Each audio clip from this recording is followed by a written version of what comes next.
Bismillah, Assalamualaikum teman-teman. Jadi aku baru selesai baca kitab Tauhid ini dari Ummul Qura ya. Sebenarnya aku udah punya lama buku ini, tapi aku baru selesai bacanya. Terima kasih ya, ini aku dikasih si Barakallahu Fikum, teman-teman yang ngasih. Jazakumullah khairan. Jadi ini pembahasannya sih ringkas sih menurutku ya. Ada beberapa topik yang aku nggak paham gitu ya.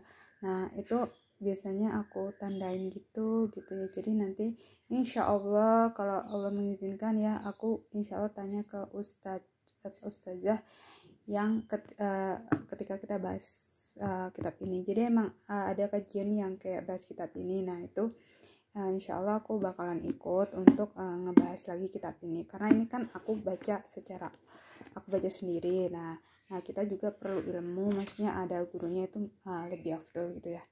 Ini sebagian kemarin aku udah sama kajian sama ustazah sih, tapi emang kayak nggak teratur gitu dan belum selesai, dan akhirnya aku baca sendiri gitu. Nah sekarang aku belum tahu lagi ada kajian lagi ya. Ini daftar isinya. Ada pengantar studi akidah sendiri. Jadi di sini ya kita bisa tahu akidah itu apa ya, tauhid itu apa. Jadi di sini dijelasin sih kayak gitu. Nah ini ada tauhid ya, rububiyah, uluhiyah, kemudian asma wa sifat. Nah kayak gitu. Jadi di sini juga dijelaskan. Nah ini asma wa sifat, ini definisi kedudukannya, ini tuh apa, itu dijelasin juga ya. Intinya di sini membahas pokok-pokok tauhid tersebut. Ada iman dan ini semua sih ya iman itu kan termasuk akidah ya. Jadi di sini juga dibahas sampai kepada qada dan qadar. Terus ini ada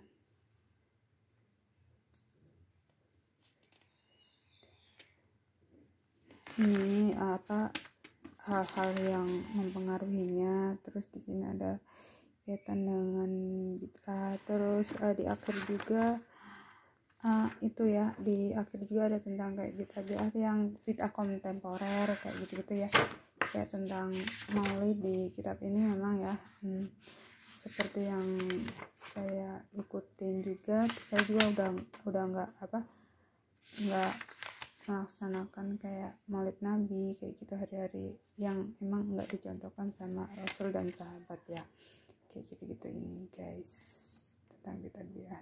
Nah ini kenapa ini seperti itu dibilang bid'ah, di sini dijelasin. Nah kayak gitu. Nah gitu. Terus habis itu apa lagi ya tadi,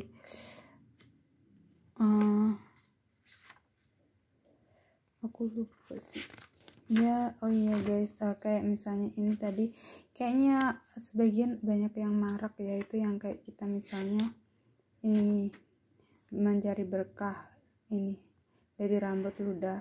Nah ketika dan dari jasad Nabi, nah itu ketika Nabi masih hidup itu diperbolehkan karena sahabat melakukannya, tapi ketika Nabi sudah mati sahabat itu nggak melakukannya, dan bahkan kayak sholat atau minta keberkahan di kuburan Nabi itu udah nggak dibolehkan kayak gitu guys ya.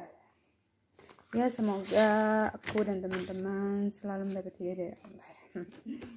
Barakallahu fikum, jazakumullah khairan. Nah teman-teman bisa beli buku ini ya di Hanas Webbook ya, terutama